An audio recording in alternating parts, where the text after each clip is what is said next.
Welcome into the best in paranormal podcasting. This is Darkness Radio. I'm your host, Tim Dennis. Really excited about today's show, folks. We're going to get back into the subject of aliens, which we haven't been into for a little while. We've been monster heavy lately, but I tell you what, today I've got an exciting book. I'm going to hold it up if you're watching on video here. I tell you what, this book I am enthralled with. I got the chance to sit down with it and spend a little bit of time with it. It is Atlas of Unidentified Flying Objects. And it is written by my host today, Andy McGrillen. Andy McGrillen is the host and creator of That UFO Podcast. The podcast is a huge one, and I encourage you. We have a link in the description of this podcast, so you can check it out. It's got an international reach through Apple, Spotify, YouTube. It's reached over 5 million audio downloads in only 2 years, with almost 2 million YouTube views. The podcast started off during the lockdown in May of 2020. It quickly rose up the podcasting charts to secure regular places in the top 10s in science charts around the globe. In the summer of 2022, the podcast was also recognized in the British Podcast Awards in the Listener's Choice Top 20. It also continues to grow in stature and reputation as the UFO subject explores its places in the mainstream news cycle. As a matter of fact, if you go through Google, our guest Andy McGrillen is, I believe it's in if you just search Andy's name, he's mentioned in one of the latest news articles. He's quoted by a major news source in one of the latest UFO articles. I'm telling you, Andy is all over the place in the news cycle lately. We're talking mainstream news cycles. As a matter of fact, we're going to talk about some breaking news with Andy today. So I'm a little excited to have Andy on today. This book is a mix of, I'm telling you, it's a mix of some stuff that we're going to talk today about crash retrieval, abductions, military, civilians, and close encounters. It's got a lot of great stuff. Atlas of Unidentified Flying Objects and Unidentified Anomalous Phenomena. Ladies and gentlemen, let's welcome into Darkness Radio, Andy McGrillen. Andy, thank you so much for being on today. Wow, thank you for that introduction. I can honestly say I've never had one like that before. So yeah, pretty cool. My pleasure. My pleasure.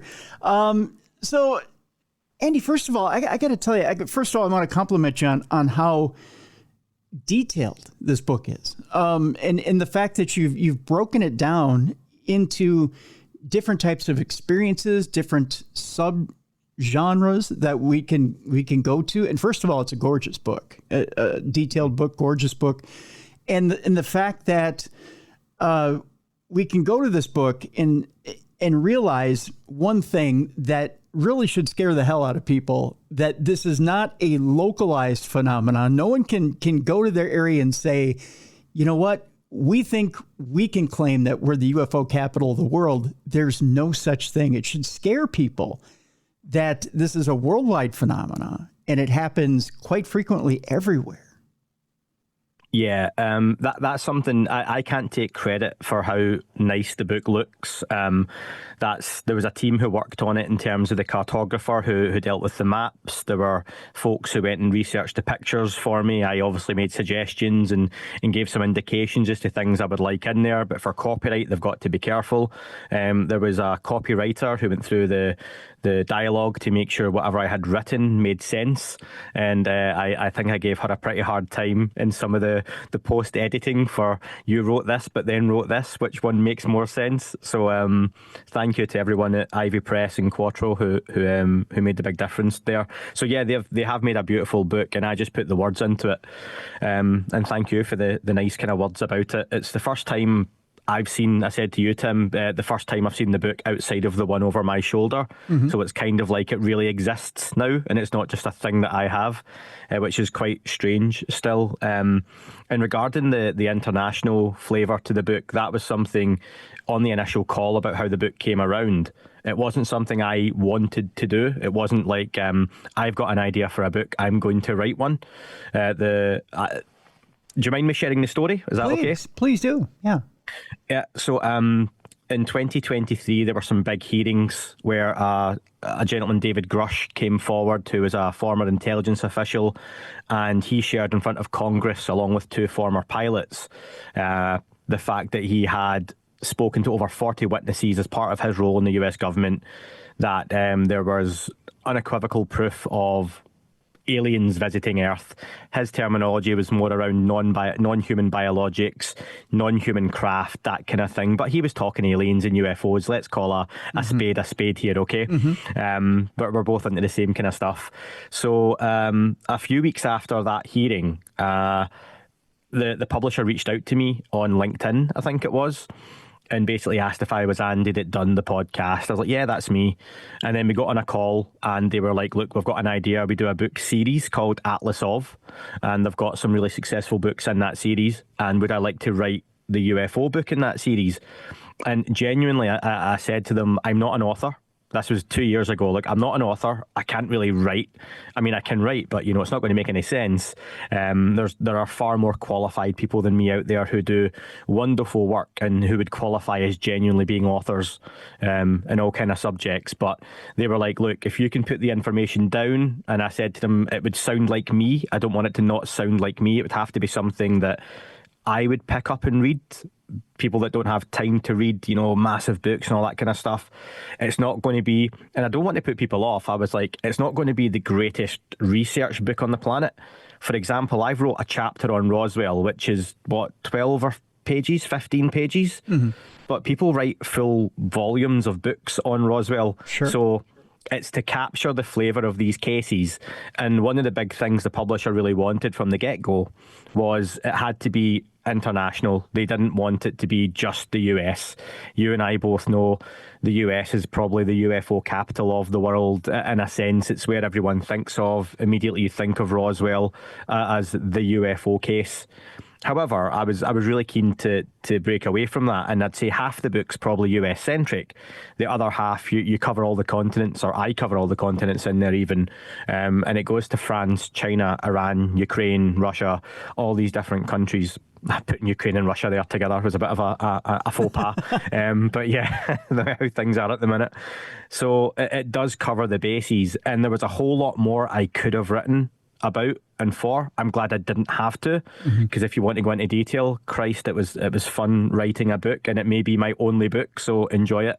But yeah, it shed a light on a lot of cases I knew about, but I think even for seasoned UFO folks, there are cases in there that you either won't know about at all, or maybe have heard very little about, because there's probably very little out there in the subject. So I want to say it was fun to write. I would say it was fun to write at times.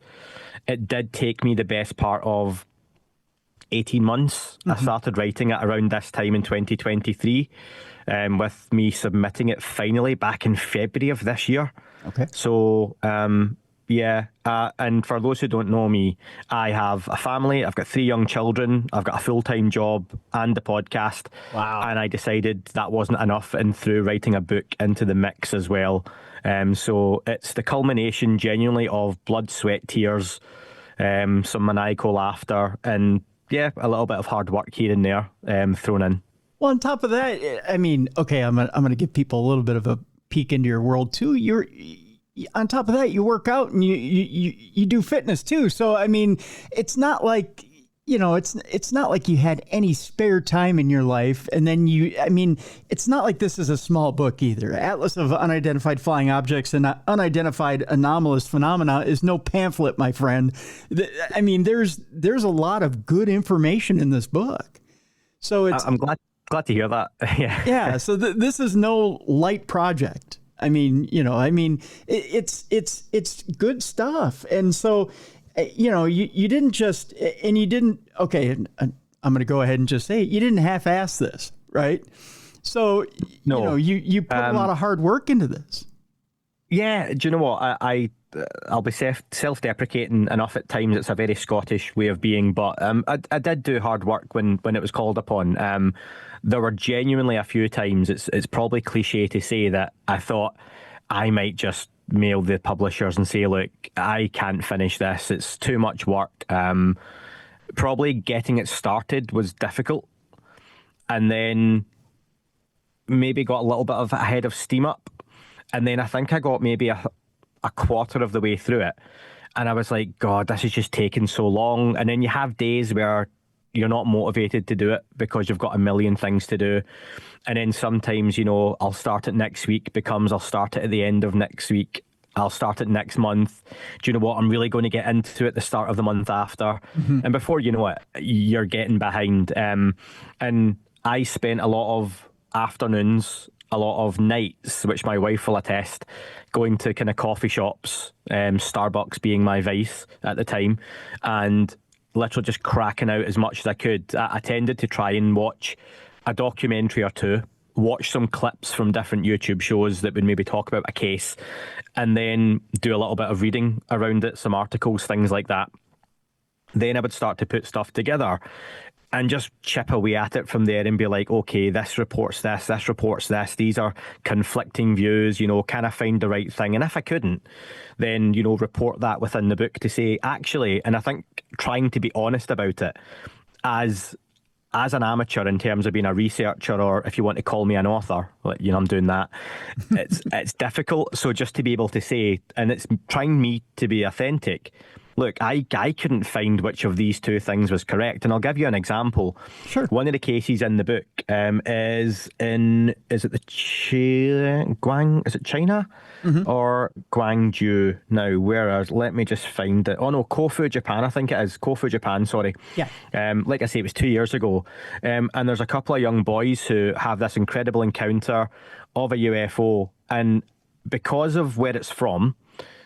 Being from Asia, being from Japan, there's not a whole lot of information on it. There's not documentary after documentary made. There's some cool YouTube documentaries, a little bit of anime voiceover that we come to expect. The articles, of course, are few and far between. They're all in Japanese, so you're relying on translations. And it talked about the boys during the incident seeing this craft and running into a nearby graveyard. But then a documentary I watched talked about them running into a vineyard. And I was like, right, wait a minute, those are two very different places. Right. But then through a little bit more research, you find out in Japanese to English, vineyard and graveyard often have the same translation. So it's not that it's necessarily made up, but the fact is actually we're not sure which one it was. However, it doesn't mean the case didn't happen. There wasn't a whole struth of evidence alongside it as well. So all of that came into it. And I think my biggest spate of writing the book came during the European Championships, the football in 2024, where genuinely most of that summer, I work 9 to 5 and I would stay in the office from 5 till 9 or 5 till 10. I would put the football matches on in the background, or soccer matches for the US audience and the Canadians. I'd put those on in the background and I would sit with my laptop. The office TV had the football on mute. My laptop had a documentary on, and my iPad would have like an article or a book or something, and I would just sit and try and write. And sometimes you could do like a case in a day or like a full chapter. Other times it was 2 or 3 days. Sometimes you'd have to come back to it, but it was an experience writing the book, and it certainly, it feels like it was 2 years ago in a lot of ways. And like I said to you, my memory is god awful, so I don't even remember half the book, and maybe I blacked out writing it, I don't know. But yeah, I know it exists because you've got one. Yeah, I'll tell you, Andy, what it is, and we talked a little bit before the show. What it is, I think, and you know this doing a show, I know this doing a show, is you go through so many cases per year. And I think you have to process and you have to move on. You have to have the memory almost of like an NFL quarterback, right? You have to have the memory of a goldfish, so to speak, right? You have to tackle what's in front of you. You have to move on to the next one. Tackle, move on, tackle, move on. I know with my listeners and viewers, they'll say to me, hey, you remember 2 weeks ago, or remember a month ago when you had this guy on, or you remember 3 months ago when you had this guy on and you said this? No, I'm sorry, I don't. Because I've got to move on to the next week. I got to remember the next book. I got to remember the next project, because the next guy, the next people I have on, I got to give them all my energy, and I've got to dedicate myself to remembering their project, and I want to give them the best of me. In order to do that, I got to forget what I did in the past, and I got to move on and give them all of me, right? In order to do that, I gotta scrap what it is I just did and empty my brain so I can fill it up with what's next. And I don't think people remember that. And there's only so much capacity up here, right? Yeah, my brain works like RAM in a PC where it goes straight in and then comes straight back out. It's only required for a certain amount of time. And that's where even the style of the book, I'm 39 years old. Being Scottish, if you're watching this, I look 50, right? But I'm 39. And I think I can appreciate, I suppose you want to call this a coffee table book, where you can pick it up, flick to a chapter, read a page, read a couple of pages, even just look at the pictures and put it back down. You don't have to pick it up and read it from beginning to end, because I find that really difficult these days with books. And my brain's probably rotted from being that generation that discovered the internet and, spent all night online, as we did back in the day. So for me, it was a book that I couldn't have written, I don't think, any other way. And it's beautifully filled out as well, like I say, with the maps and the pictures and stuff in it as well. So yeah, it's a nice one to pick up and flick through a few pages, even share with a friend and say, do you know what, talking about UFOs, check this book out. You don't have to read the whole thing. Pick a chapter, pick a favourite case, recommend it, and they can pick it up and put it down at their will. I'll give people a sneak peek here. This is the chapter having to do with Whitley Strieber and Kingston. So here's a quick look at just a brief shot of like one of the maps of Kingston here, and we'll talk a bit about Whitley here in just a moment. And because I have a question about Whitley, it's a guest we have in common. Okay, yep. Whitley Strieber. Actually, we could talk about it before the break. Whitley's an interesting case. I'll put it that way. Yeah. And that the story changes from time to time. And I'm interested in talking about him to you, Andy, in that it's been a few years since we've had Whitley on this program. And you've talked to him more recently than I have. I think when Whitley was on this program, he was very agitated, I think is the word. He was at a point in his life where he wanted to call these visitors, I think he called them visitors. He didn't want to call them aliens. He didn't want to call them and for those who are watching or listening, the things he had this experience with, he and his wife, that had, as you put it so eloquently in the book, that had raped him. He didn't want to talk about the experience at all when he was on the show with me. He gave scant details, although he would give just enough to tell the story. He was very much conflicted about whether he wanted to talk about it at all. The way he put it is, I put it in books. It's out there. And I was like, wow, it was like pulling teeth. I'm curious, for those who are just tuning in and getting to know you, Andy, what was your interview like with him? I know they can go to listen to your podcast. We have a link in the description of this program to listen to your podcast. But what was your experience like with Whitley? And do you feel like as he's advancing in age, he's more accepting of this phenomena? And is he kind of leaning into the experience a lot more and getting to understand it a lot more? So I've had a few different experiences with Whitley, all positive. Look, I think the second interview I had with him, or third, we recorded twice because he wasn't happy with the interview. And I suppose, like, to what you've said, he was perhaps a little bit agitated. Nothing aimed at myself, I don't think. But we recorded the interview. I thought it was fine. I thought it was good. I thought he spoke well because he's very eloquent. Yes. I wish I could speak like that. He's a very intelligent guy. He's obviously a very successful author in his own right, even outside of the UFO subject. But he felt he didn't come across well and asked to redo the whole interview, and we did the following day, like an hour and 20-minute interview. I think a few things to address. Like anything over time, details change. That happens across the board. Like if you ask me and my wife, we get married 13 years ago now. 12 years ago. Actually, I'll get that right in case she listens to this. 12 years ago almost. And if you ask us details of the wedding day, I don't remember a whole lot about it. But things I do remember, my wife may have a slightly different recollection to me. Now, are either of us lying? Or is that just naturally the passage of time that your brain fills in different details? As you talk about things, you know, you add little bits of detail that perhaps you remember happening or thought had happened but didn't, and they just become part of the memory. And I don't think that's any different to the UFO subject, especially with things that happened going back, to the late 80s with Whitley's experience. It's funny, you've got the South Park stuff over your shoulder there, and the Timmy Timmy stuff. Like, a lot of folks don't know, the first episode of South Park is Cartman gets an anal probe. Yes. Yeah. That is based on Whitley Strieber's experience. Yeah. So the whole first episode of South Park is based on an experience where Whitley, like you say with me, he talked about he was raped, and he had medical examinations that show that he'd been kind of forcefully sodomized. He had the scarring, all that kind of stuff.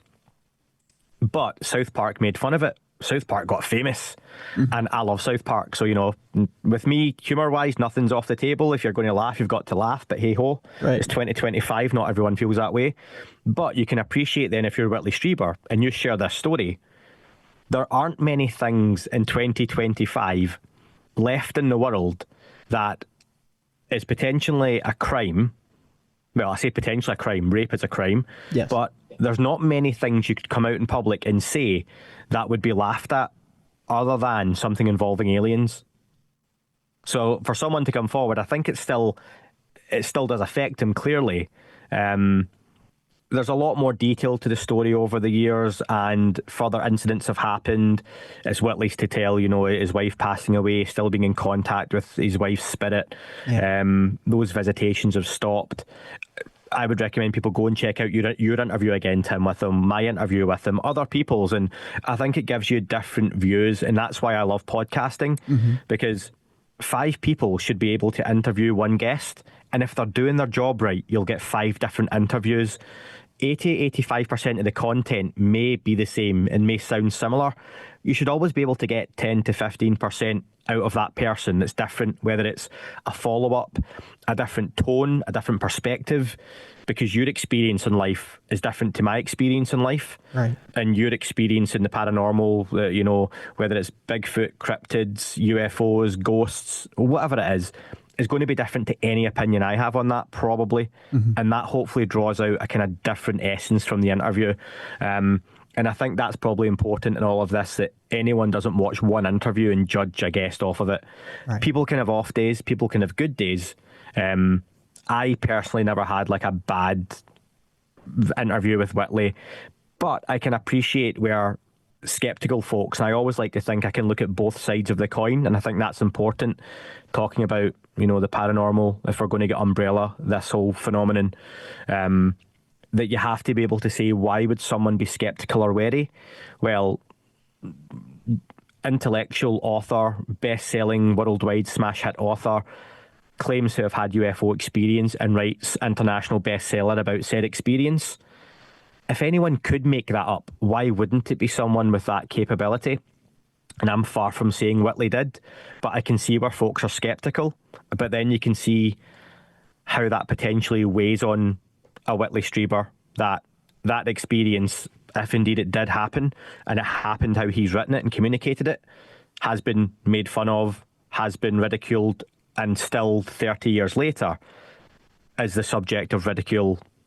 And that must weigh in a person, let alone the fact that you're visited and contacted by non-human entities throughout your life at various times, and he seems to view them as relatively positive experiences at times, but not always welcome. So yeah, I'm glad it's not me, let me say that much. Right. And I would think too here, Andy, that, you know, the fact that he stuck to this story for so many decades, that would lend credence to the fact that this is a real story, right? That he hasn't wavered too far from the original story, right? It's pretty much been the same story throughout this time. I mean, the names may have changed as to what he's called these things, but the meat of the story has always been the same story.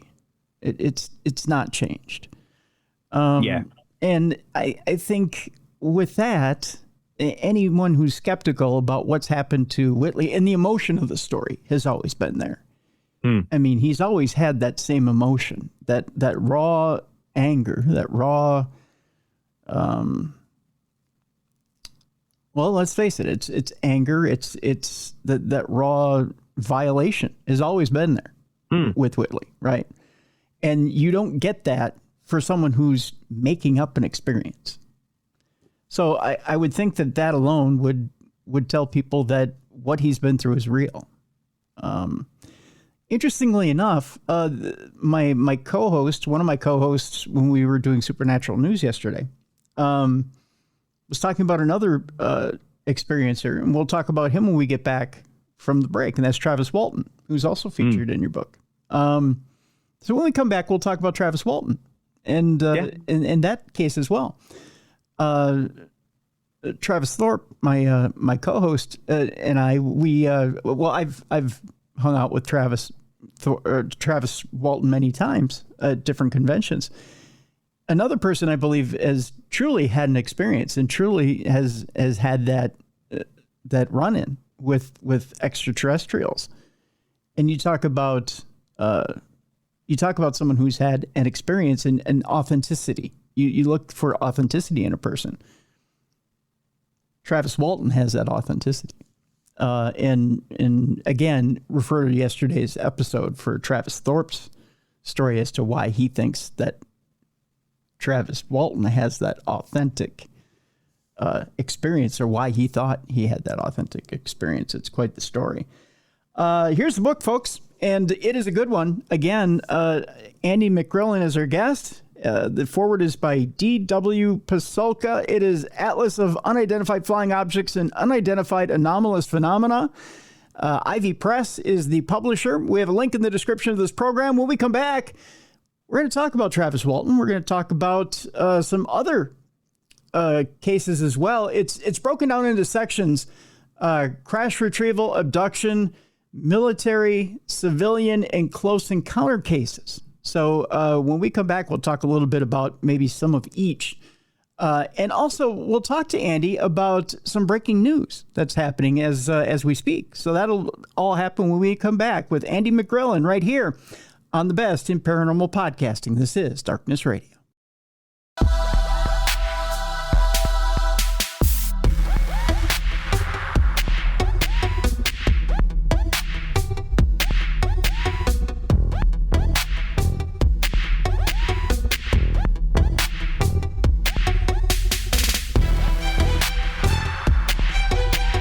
Welcome back to the best in paranormal podcasting. This is Darkness Radio. I'm your host, Tim Dennis. My guest is Andy McGrillen. This is the book right here, Atlas of Unidentified Flying Objects and Unidentified Anomalous Phenomena. The book is fantastic, folks. It's put out by Ivy Press. I highly encourage you to get a copy. We have a link in the description of this program so you can do so. This book actually comes out, you can pre-order it right now. It comes out middle of the month. So you'll be able to get that, pre-order that book, but I highly encourage you to get it. It is available middle of the month. In fact, let me grab the exact date on that, because I do have it here in front of me here. September 16th is when this comes out. So it'll be available September 16th at all fine booksellers and online. So there you go. Okay, Andy, before we left people, we were talking a little bit about Travis Walton, Fire in the Sky case, as most people know it. I've had the pleasure of being able to hang out with Travis Walton a few times in my day, over the years, over the decades. And that's, as I said yesterday during Supernatural News, that's one person who you can tell when someone's authentic, when they've had an experience, when you're laughing, chatting, having just a good time. And it's only when the experience is brought up and it seems like, boom, the light in their eyes goes out and they're right back in it, right? and when you see the light in someone's eyes kind of go out, and then boom, they're having that experience. It's kind of scary. That's an authentic person that's had an authentic experience. What say you? Yeah, so I'll share with you that I like to think I'm skeptical in a really healthy way in the UFO topic, that you've always got to take anyone's experience at face value. I've had my own sighting when I was younger. We can talk about at some point if you like. Yes, please. But I'm not one to judge when someone comes to me and shares a story, whether it's a really intense experience like a Whitley Strieber, like a Travis Walton, like a Calvin Parker, or if someone comes to me and says they saw a light in the sky, they think it was weird. That's fine. I'll listen to anyone. A really famous gentleman you'll know by the name of Scott Hall was a wrestler, Razor Ramon. Yeah. He had one of my favourite ever quotes, and it's something like, listen to everyone's opinion, but make up your own mind. And I think if you listen to anyone's story, I'd like to change it a little bit, but then you have to make up your own mind off the back of it, and don't let anyone sway you because of their bias or their narrative or their experience. So again, with the Travis Walton story, it's one of the most famous, like Whitley Strieber, in the UFO topic in the conversation. I've not actually had the pleasure of interviewing Travis Walton. His story, like you say, incredibly well known through the book Fire in the Sky, through the movie. It's one that in the last year or so, there was a clip surfaced online, I don't know if you remember, where he was filmed for a documentary piece, and while being paid for the work, which you would absolutely expect, someone comes to you and says, Tim, I want to film you for several hours and chat, we're going to pay you. Oh yeah, sure, that's fine. The camera crew left the film on while he was being paid and counting his money, and it had a really bad look. Ultimately, though, he's only taking the money for the work that he's doing and the service provided. Mm-hmm. But when that was put online, how does that look? UFO guy shares a story and counts the money afterwards, okay? So there's optics to these things. Sure. Travis Walton has shared the story for decades. Like yourself, I think there's a quality to meeting someone, especially face to face, and being able to communicate and share that story and hear it. Same when I've been able to interview guests and hear them tell their story firsthand. Sometimes you get that authenticity come through. Other times, maybe, Tim, perhaps you get more of a feeling of, personally, I'm not buying this one as much, for whatever reason it could be. The Travis Walton story, I've always believed something happened. I know a lot of folks do find some inconsistencies in the story with him, with his friends. I've personally not had a reason to disbelieve it, but I would always just encourage folks with anything in a UFO topic, make up your own mind off the back of it. And it's interesting to hear you feel having that face-to-face conversation, there's an authenticity to Travis. I would love to ask you a question though, Tim. I appreciate it's your podcast. Yeah. How do you disseminate whenever you speak to someone, whether it's UFOs, ghosts, whatever it is, that they're being authentic, but there's a difference between believing you're being authentic and genuinely telling the truth? It goes back to, I'll tell you, Andy, I had a mom who was a drug and alcohol counselor growing up. And there's signs of people who have been in trauma. Yeah. And you can tell someone who's been through trauma, and there's body language. Yeah. And there's a way to tell when someone retreats within themselves, when they start to describe their story. And there's little tics and little things that they go into when they talk. And there's little tells when someone is trying to fake their way through a story. There's eye movements and things like that. And law enforcement makes a living out of telling when someone is trying to fake their way through a story or when they're telling you the truth. And it's not hard when you're, especially in this day and age, as interviewers, when we're interviewing somebody face to face, to look somebody in the eye and see if someone's telling the truth or if they're trying to put one over on you, put it that way. I remember in the very early days of the podcast, and I mean very early, first couple of months, I was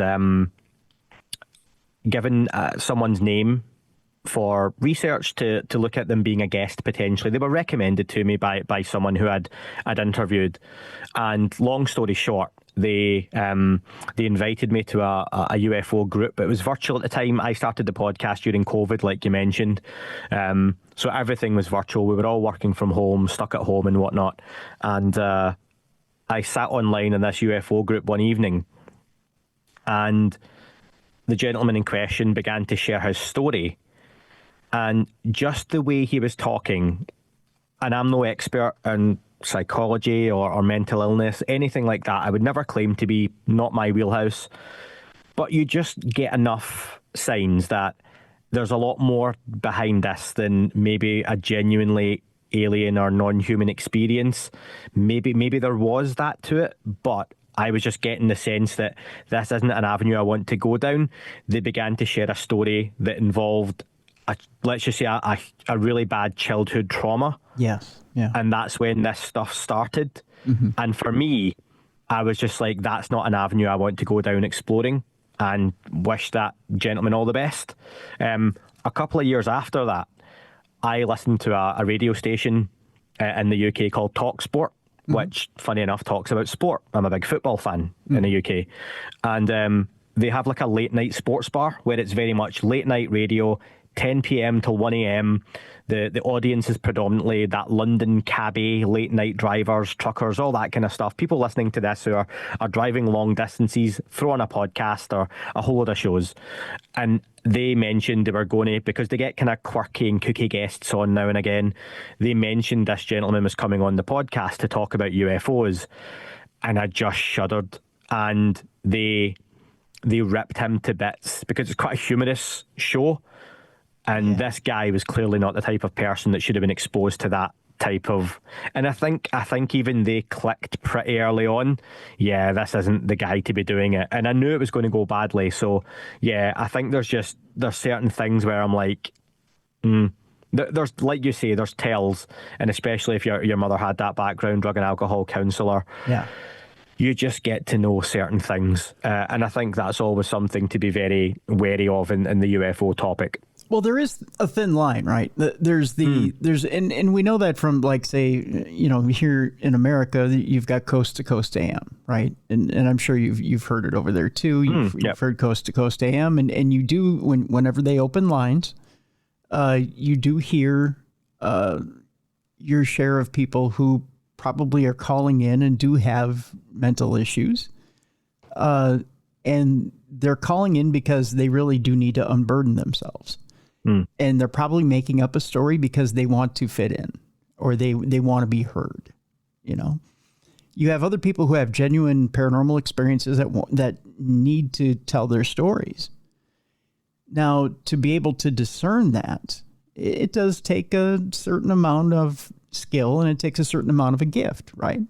To be able to sit there and talk with somebody and be able to cleave, does this person have an issue and need to talk to a professional, or does this person have a paranormal issue and need to talk to someone who can help them paranormally? But again, that line is a lot more. It's a lot less gray and a lot more defined than you would think. If you start to hear things like, well, the voices are pronounced and they're telling me to do something. Well, okay, we know that that's a trauma, and that's not a ghost. That's not an alien. That truly is a mental illness, and you need to. I do feel though for Tim, there will be a percentage of folks who are either are experiencers, contactees, whether you want to even go down the route of like mediumship or channelers, all that kind of stuff, who maybe the line does blur for some, and sure. Excuse the Scottish accent, folks, the word blur is difficult to say. Sure. There is that kind of mixing where perhaps someone does have a mental illness brought on by a genuine experience, but how do you discern for that? And that's where, when I've had interviews in the past with folks who are quite deep in the experiencer field, It's one where I'm always very cautious and skeptical, but again, I love to give people the platform to talk about their experiences if possible. I think there's really good organisations to go to who can talk about folks who maybe are having a difficult time with these types of experiences. But do you go down the route of just believing everyone? And I think that's a dangerous route to go down. Or do you go down the route of not believing everyone, which is probably equally as dangerous? That is. So right. There's a discernment there, which, like you say, there's probably a skill or at least an empathy required to kind of navigate. Well, and that's what makes a guest like Nathaniel Gillis so interesting. I don't know if you've had him on your show, but Nathaniel Gillis has had an interesting, as a demonologist, I would say demonologist / alien hunter, is a bit of an interesting cat in himself, right? He's one who has found that these demons are taking alien form. And he believes that aliens and demons are one and the same. That they're. I've never hosted Nathaniel. Again, there's kind of conversations that maybe aren't for me at this moment in time, where I'm at with the UFO topic, or have been my whole life. That's just maybe not my bag, as such. But I don't necessarily think that's totally unfair to go down the route of angels and demons just being labels for something that hundreds of, if not thousands of years ago, people didn't understand what they were seeing. Sure. At one point, there was no word for blue, so the sea was described as being silver, because that was the closest word they had to it. So if you go down through the roots of language and the origins of language and words, people far more intelligent than myself can do that. The foreword to the book you mentioned was written by Diana Walsh-Pasulka.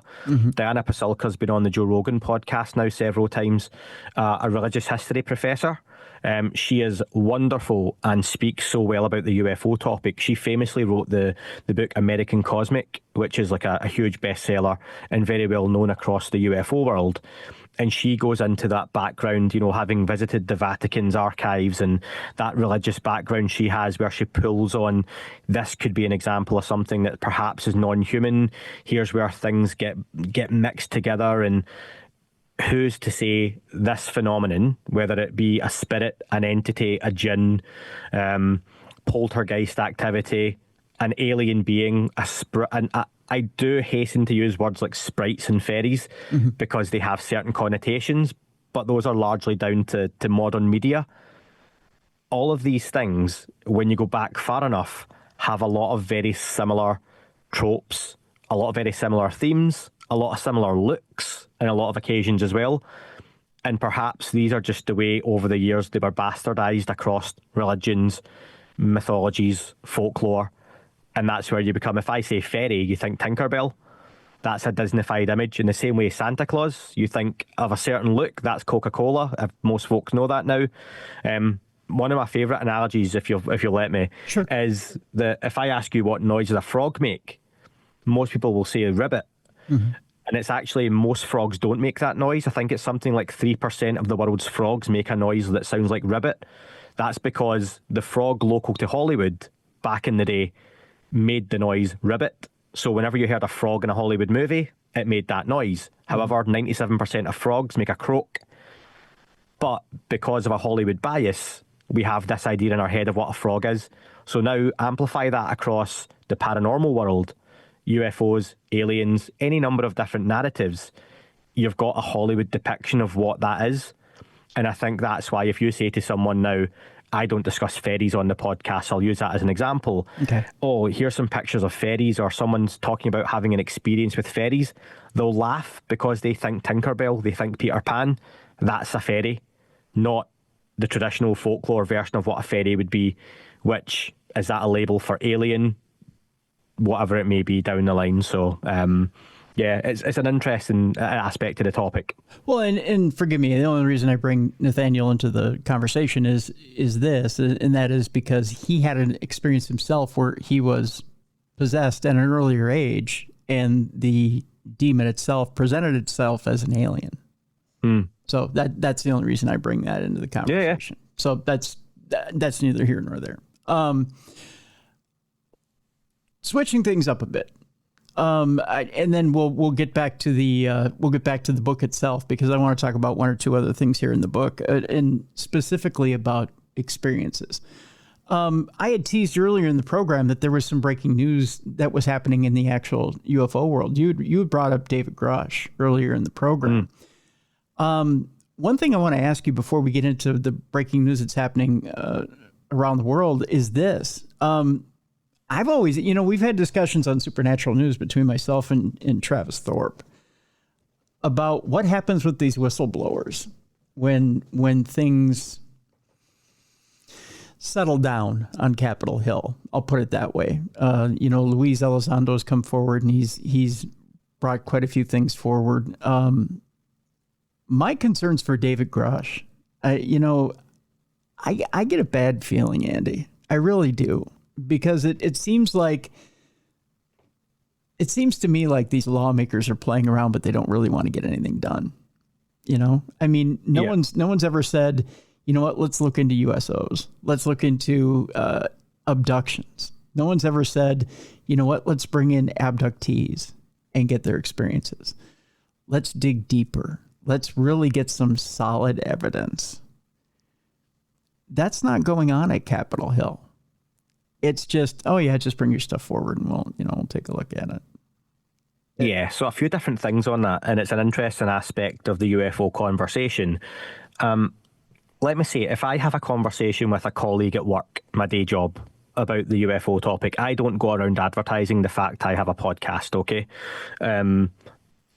If the subject of UFOs came up, there's the whole basic conversation of, do you believe in that stuff, or do you believe UFOs are real? When you do the whole, UFOs are real, that's unidentified flying object, it means just that. It's an object, we don't know what it is. What you're asking me is, do I believe in aliens? Let's just, again, call a spade a spade. Mm-hmm. And yeah, that's what we're asking. So then I usually try and put people on the back foot and just entertain the conversation in a different way. And you can kind of go around the look of, okay, so what if these things aren't coming from far away? Because that seems really impossible and difficult for us to do. So it's hard to comprehend something else doing it. So, and then usually it'll be, what do you mean? Okay, so what if these objects are already here? Mm-hmm. Well, where? What if they were under the water? And you can kind of entertain different aspects of the conversation with a friend or member of the public or a family member to a certain point. But as soon as I start saying, well, what if there's an underwater factory that's mobile and moves whenever the US government approaches it, and it's generating non-human drones, you lose people out that conversation. When you talk about, true experiencers, the light going out, a friend or a member of the public, when you're chatting to them at a party or a wedding or whatever you go to, and you start getting too deep, you see the light just diminish, and they tune out and they are trying to get away from that conversation. Now, bring an abductee, bring an experiencer, bring someone that's going to take the conversation up several gears into that setting, and I just think you lose too much of the public, and we're not there yet to have that conversation. And I've had disagreements with folks on the podcast about this, and like I say, I've hosted multiple experiencers, famous, well-known ones, and I've hosted just your average normal members of the public like me, mm-hmm. who have had experiences or claim to have experiences, and I value them all equally. But I don't think, and it's just my opinion, you can have those conversations at those levels yet, because the public at large aren't ready for it. So you have to get to the point where you can talk about UFOs as being a real, tangible, genuine thing, and not have people laugh or scoff. And I think it takes baby steps to go from A to B to C to D to E, and not just be jumping all over the alphabet by going, okay, so next up the hearings on cattle mutilations. No, too early, too soon. You can't go into that stuff because it's quite scary, but it's also difficult to have those conversations when you've not laid the groundwork. Imagine you watched Iron Man, Robert Downey Jr., the first. You've seen Iron Man, yeah? You watched the Marvel movies? Oh, yeah. I love them. Most folks. Yeah, of course you have. Yep. So imagine you watched Iron Man, and then the next film I showed you, having not seen the rest, was Avengers Endgame. Oh, geez. Yeah, it's too far forward. Yeah. That's a big jump, isn't it? Yeah. Who are all these characters? What's going on? Where did he come from? you know, who's this bad guy? What happened to the last one? Wait, they're in space. There's a talking raccoon. It's too much. But what Marvel done was they built up your expectations and what the movies are going to be over a decade. And they gently brought things in. They introduced new settings, new characters, new abilities, bigger stories. That's what has to happen with the public at large with the UFO topic. You have to start at basic. You introduce the main characters. Then you go for the bigger storylines. And you have to get the buy-in early on. Because see, if you don't get the buy-in with Iron Man and Captain America and Thor, then you have to reboot it and start again. Yeah. That's how I would look at it. Yeah, that's a good analogy. Good analogy. So if you don't mind, can we ask you what your experience was? Yeah. And we have to go over the breaking news stuff as well. Remember? Yeah. Oh, yeah, that's right. Yes. Tell us what the breaking news stuff is. Yeah. Yeah, just while I'm on that. So there are hearings in the United States now scheduled for the 9th of September. So they're happening at 10 a.m. Eastern. Which is 7 a.m. Pacific, I believe, if my US time zones are correct. Yeah. So that'll be like 3 p.m. here in the UK on Tuesday at the US Capitol Visitor Centre. So from what I'm told, that's quite a big room to host that in. That can hold hundreds of people. We actually just today, in the last couple of hours, have the witnesses and their names of who are going to be testifying in front of Congress. So that's the task force led by Representative Anna Paulina Luna and her colleagues. I know that Secrets Task Force have a bit of a reputation. That'll be dependent on guest to guest and political affiliation, all that stuff. I know enough about US politics now. I know more about US politics than UK politics, put it that way now. So the witnesses we've got are Jeffrey Nuccitelli. He's a US Air Force veteran. He's going to be talking about an experience he didn't have directly, but he was a security officer at Vandenberg Air Force Base. And he talked about seeing a massive red square that appeared above the base, or other folks did, and he had to get the reports on this. That's been shared on various podcasts. I've interviewed Jeff myself. Chief Alexandro Wiggins, who is a witness from an event in February 2023 on the USS Jackson. I'm going to be sounding really knowledgeable here, but I read all this a couple of hours ago before I recorded myself, so it's kind of fresh in the memory. He observed a Tic Tac shaped object coming out the ocean, joining up with other Tic Tac shaped objects and shooting off. This is backed up by radar logs, multiple witnesses. So he's going to be speaking. He's an active member of the US Navy, I believe, still. You have Dylan Borland, who is a US Air Force veteran. I don't know much about him. Not many folks do know much about Mr. Dylan Borland, but he's coming forward with his own story. And George Knapp, who is probably a more familiar name to folks, famous UFO journalist, George Knapp, based out in Las Vegas. He's been reporting on the subject for the best part of 40 years now, famously bringing forward Bob Lazar and telling the whole Bob Lazar story back when he was under the pseudonym Dennis. That's the four folks. It'll be free to watch on YouTube. I've shared the link on my social media, but if you go on to the House oversight.house.gov, all the links are on there. You'll find them on social media, but that's happening live 10 a.m. Tuesday 9th of September. So I recommend folks kind of tune in to check out what's said at those hearings. And all I would ask is people temper their expectation. These hearings are not set up for the public to realise that UFOs are real, aliens exist, and here's the proof. What you're going to hear is credible members of the military who are sharing experiences that are coming forward under difficult circumstances with a lot of pressure on them, and they're sharing experiences that either they had directly or colleagues they know of had directly, in which they shared. So that'll happen on Tuesday, and very much look forward to that. The title of the hearing, when you bring up whistleblowers, this is particularly why I wanted to mention it, is called, the title is Restoring Public Trust Through UAP Transparency and Whistleblower Protection. So when you ask about David Grush and whistleblowers coming forward, or perhaps why we don't have whistleblowers coming forward who have worked on alien craft themselves or handled the alien bodies, a la Brent Spiner's character in Independence Day, who's been underground at Area 51 for years, love, one of my favourite movies of all time. The less said about the sequel, the better. Perhaps we don't get that because it's so difficult and because the protections aren't there.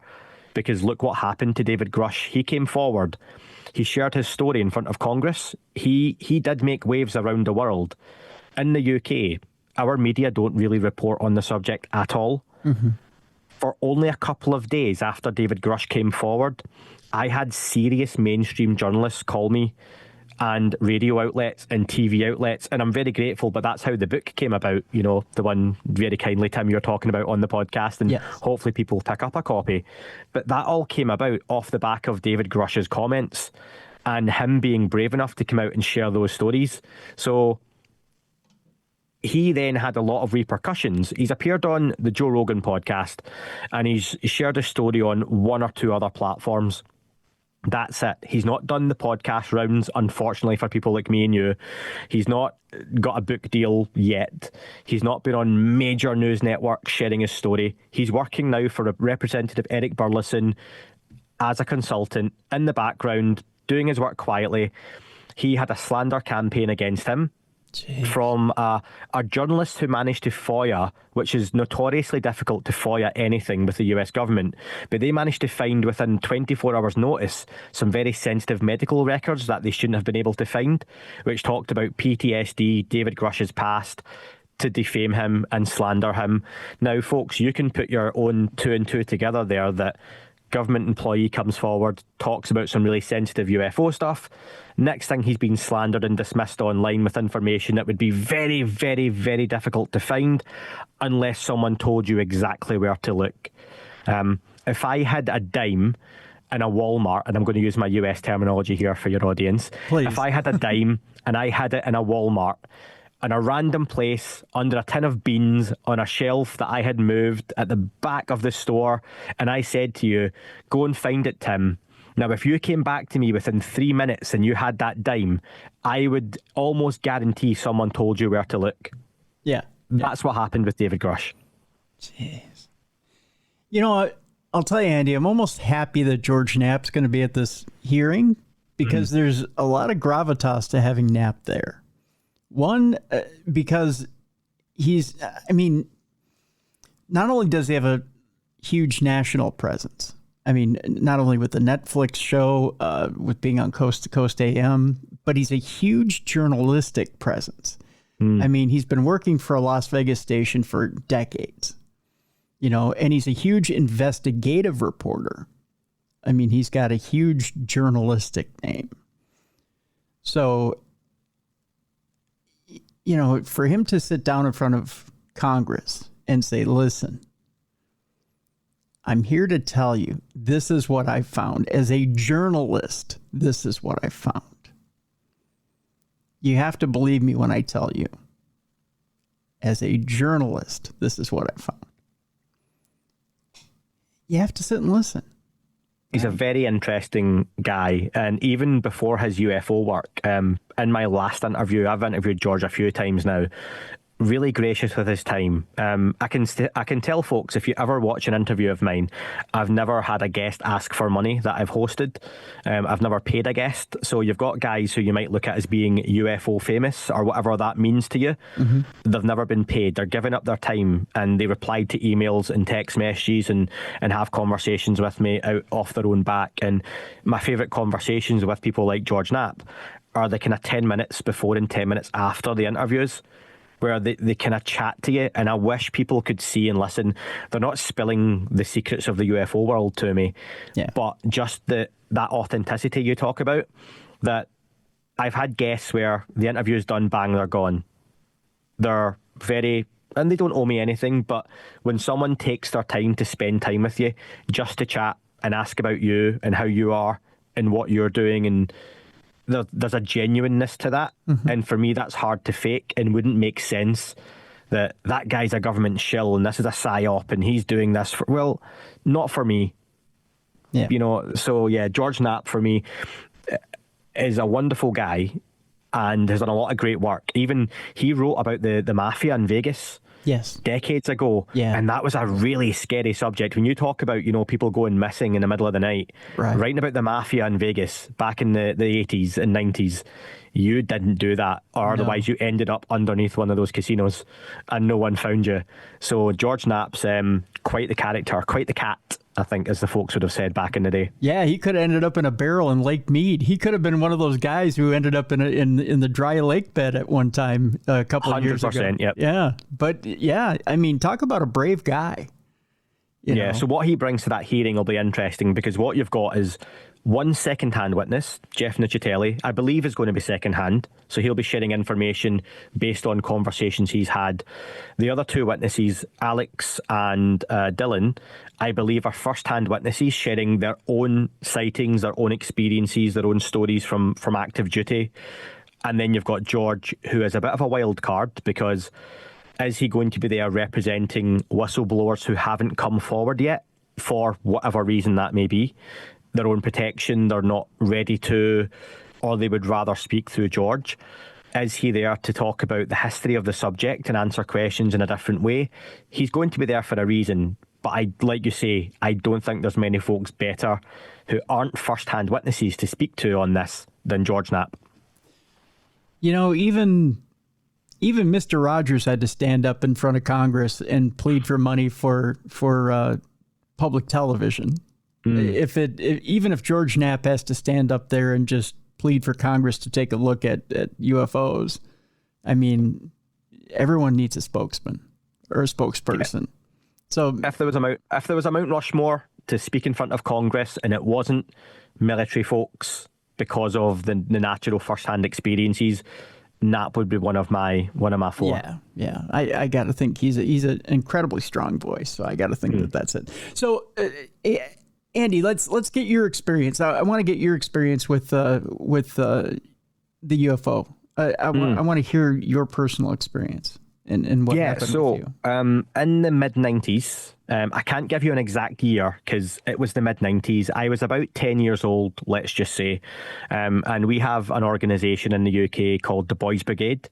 A little bit like the Scouts. I don't know if you have it in the US, but in the UK, it's the Boys Brigade. So. You would go to a church. I am not religious, but it was just the church hall was where it was held. And it was a winter's evening, around about November 95, whatever it was. And myself, my mother, my sister, my friend and his mum, we're all leaving the church. Dark night. One of those really busy suburban streets where you've got a church, community centre. You've got just along the road, you've got like a Chinese takeaway. We've got like chip shops here, a shop and a pharmacy and a laundrette. So loads of shops, really busy road and lots of houses. And I really want to paint the picture that it's not out in the middle of nowhere. It wasn't a field. There was no grass round about. It's just thousands of houses as far as the eye could see. So there's a road, if people want to look it up, I was brought up in a place called Knightswood in Glasgow. Okay. The postcode is G13, if people really want to Google Maps it. And there's a road called Alderman Road, and it's really long. And at the end of the road, we were crossing the road about 9 o'clock at night. And normally a UFO sightings are, oh, look up in the sky. No. This thing, if you looked along the road, you couldn't see the bottom of it because of the houses and the trees at the end of the road. And if you imagine you were at a carnival or a fair and you get a Ferris wheel, are they called Ferris wheels in the US? Yes. Yep. Yeah. Yep. So you got like a Ferris wheel, but imagine it's at like a 30-degree angle. So for the viewers, like that. Mm-hmm. And it's spinning ridiculously fast. That if someone was on that, they would have been thrown off it several miles before they landed. And you couldn't even make out the structure of it because it was just lights going round incredibly fast. So we were at most half a mile away from this, but it was big enough that if I had to guess, again, I'm going back 20 odd years here, folks, probably 50 to 100 feet in height, but just spinning like I say, like a disc on its side, lots of lights. And we stood looking at it. Bear in mind, it's the mid-90s. There's no camera, there's no mobile phones mid-90s, really. Yeah. If you had a mobile camera, it would have been a big JVC or Sony camcorder on your shoulder, which you weren't walking about with. And we saw this thing and we all just looked at it. I remember my mum and my friend's mum being like, oh, that's a bit odd, isn't it? What's that? I was always into kind of UFOs as a kid, paranormal, Loch Ness Monster, who built the pyramids, all that kind of stuff really interested me. And I was like, I just always remember thinking like, wow, that looks like a UFO. And we looked at it for maybe 30 seconds and then walked home. We walked a kind of adjacent road where it would have quickly gone out of sight. We didn't walk towards it. But again, bear in mind, we were in a really busy area where people were driving up and down that street. People would have lived next to where that was. It wasn't up in the sky. It was pretty low. Almost what I would imagine hovering off the ground. Okay. So you've got to ask yourself, like, so one, we didn't report it because I was 10. So, you know, what was my mum going to do? Go home and phone the police and say we've seen a UFO? But she just said it was interesting and walked away. We just left it, and there was no fair, there was no carnival. It wasn't a ride, because if it was, everyone on it was dead because of the speed it was going at. Oh my God. So you've got to ask yourself things like, did other people see it and just never mention it? It was the mid-90s, so there's no social media to report it. Not everyone's jumping on Facebook to say, did anyone see that weird thing tonight? So perhaps lots of people saw it and just no one reported it. There's an element of perception management sometimes with UFO cases where maybe we saw something from where we were that people closer to it didn't. That then begs the question, are you meant to see it and other people aren't? Did people see something different? Did the five of us see different things? I've asked my mum and my friend and sister about it now. In recent years, my mum isn't a UFO person at all. She knows about the podcast. She knows I've got a book out. She's very proud of her son writing a book, right? Yeah. But if you ask about UFOs, she's no interest in it. And I ask her about that sighting, and I'll say, what did you see? And she remembers, I remember seeing something. I don't know what it was. And I'm like, can you describe it? She's like, nope, just a thing. She can't give me any detail other than a thing. She knows it wasn't up high. She can't draw it, describe it, or anything. And for me, that's incredible. She can't remember any detail. Same with my sister. Same with my friend. They remember it. I remember a couple of years ago on Facebook, I messaged my friend. I won't give his name. Doesn't matter. But I was like, do you remember seeing that as a kid? And he was like, yeah. I'm like, do you remember what it was or what it looked like? And he's like, nope. I remember it though. And you might get a few folks skeptical going, oh yeah, well seen the guy with the UFO podcast remembers the UFO. But I remember it so clearly. I just wish we'd maybe got a bit closer to it. No, but you know what? The fact that everyone has a lack of memory is actually interesting. And the fact that maybe that's a phenomena, you know. You could be really... I don't even know if egotistical is the word, but there's an element of this subject sometimes I wonder, are people meant to see things at a certain time for a certain reason? And it may not be to be important in that moment. Now, that could be making me sound self-important to say that was meant to keep my interest in the UFO subject, and 25 years later, I would start a podcast, right? That yeah, okay. But you're right. You're right. I'm saying you're right. Yeah. But then I wonder, so examples in the book, the Ariel case from Rua, Zimbabwe. So the Ariel school is a subject where a massive amount of children, 50 to 100 children, reported seeing a UFO land on their school grounds, basically, in Rua, Zimbabwe, at the Ariel school it's called. They reported it. They ran back in. Some children described seeing silver-suited spacemen walking about outside of it, a distorted-looking field. Some reported it looked like the creatures were walking forward and then going back as if rewinding on a videotape. But that happened, and it was recorded at the time by some famous ufologists, and there was a documentary made, and the BBC picked up on it.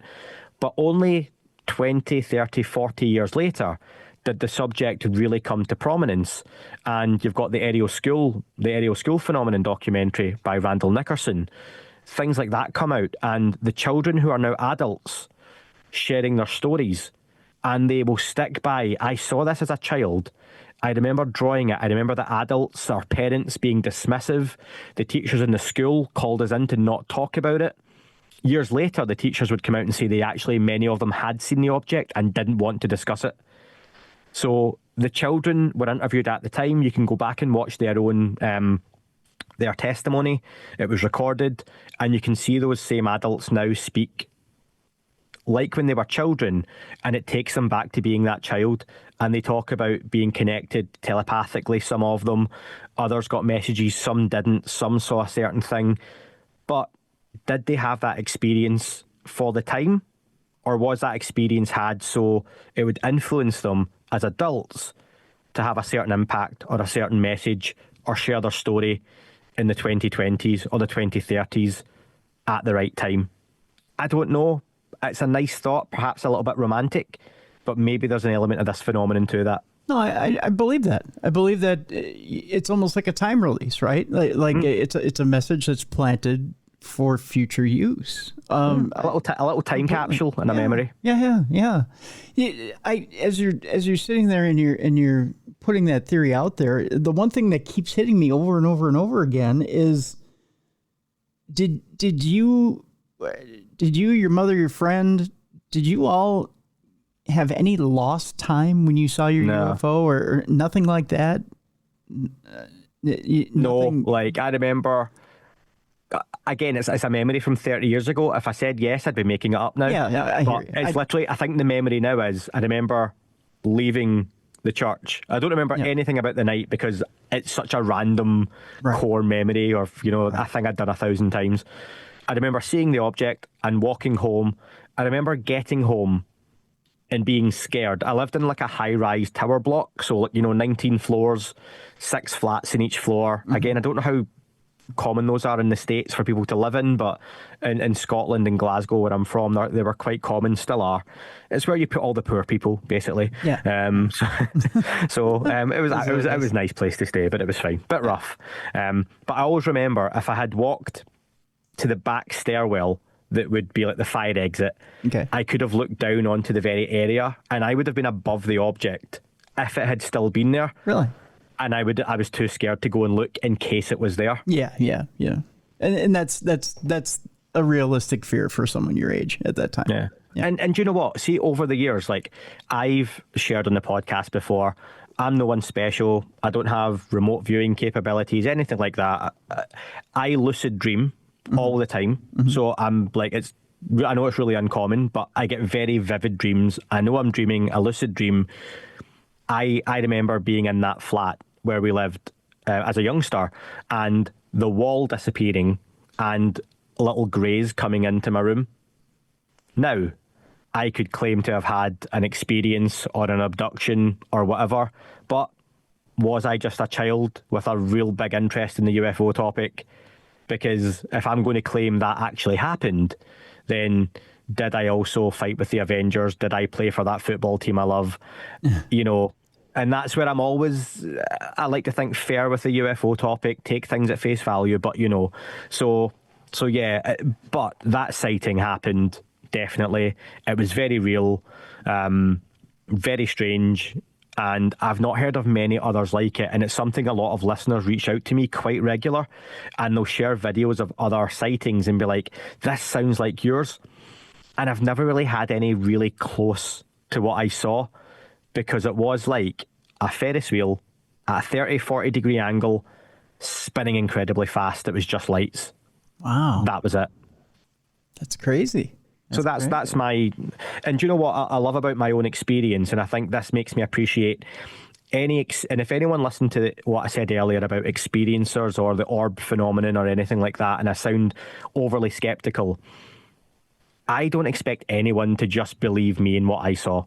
People would be like, he misidentified something, he's making it up, blah, blah, blah, blah, blah. That's fine. But for me personally, I know what I saw. I remember it. It sounds ridiculous. It was what it was. It's quite unique in terms of sightings because it happened low down and everything like that, and a very busy area.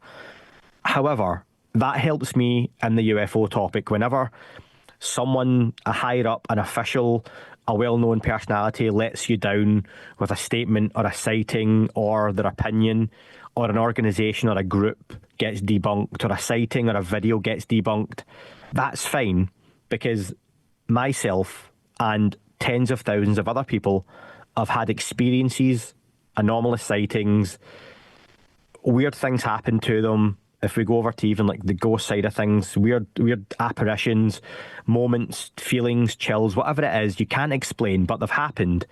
And that's enough for me to keep going with the UFO topic and be like, do you know what? There is something to this. Let's kind of keep pushing forward. Yeah, absolutely. Absolutely.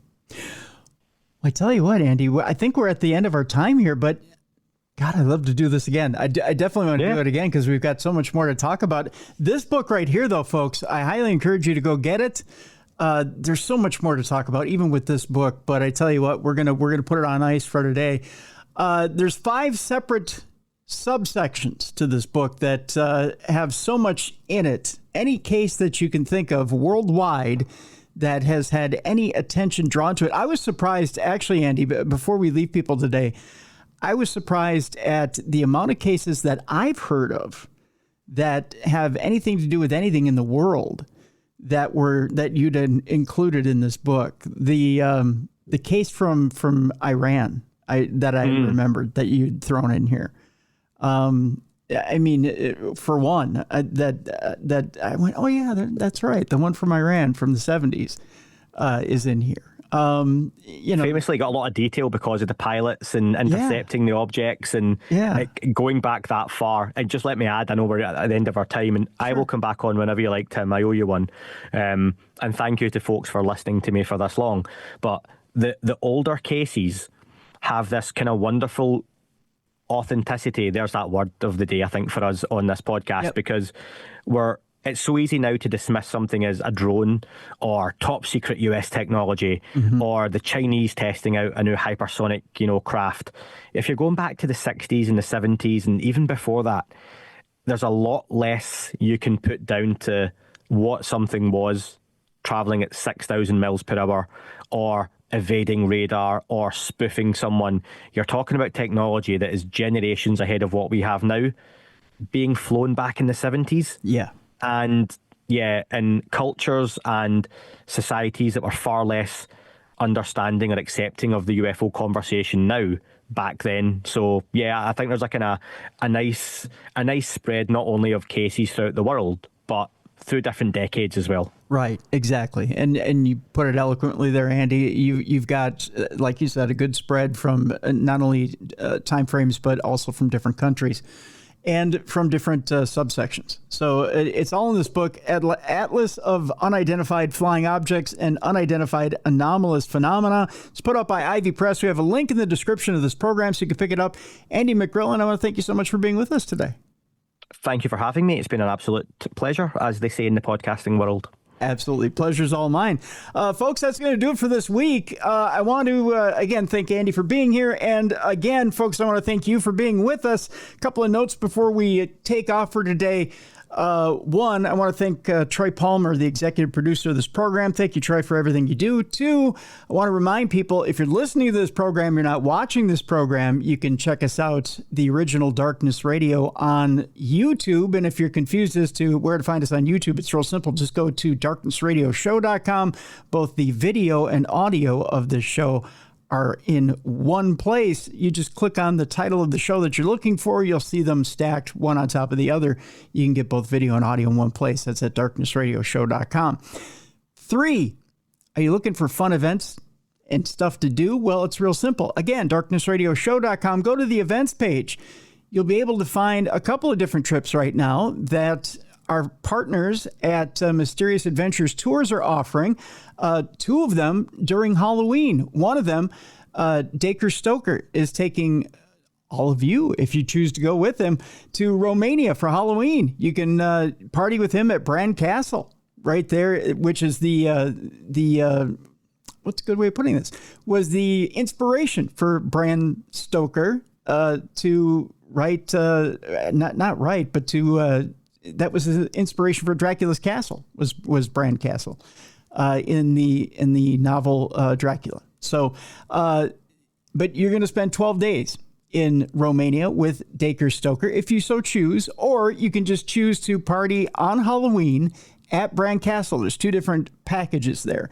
You can go to darknessradioshow.com, click on events, and then click on that link, and you can choose one of those two packages. The other package that's available is with Brian J. Cano. You can go to Ireland for Halloween, where it all started. Go to the Puka Festival for Halloween. So again, you've got those two different trips. Click on the links at darknessradioshow.com/events. The third trip that you're going to want to check out, folks, is the paranormal cruise that's coming up in June to France. And of course, Darkness Radio is a sponsor for that paranormal cruise through Mysterious Adventure Tours. There's a sign up for it right now, so go check it out right now. All right, so that's all I got for this week. Folks, I want to thank you so much for continuing to watch and listen to us here.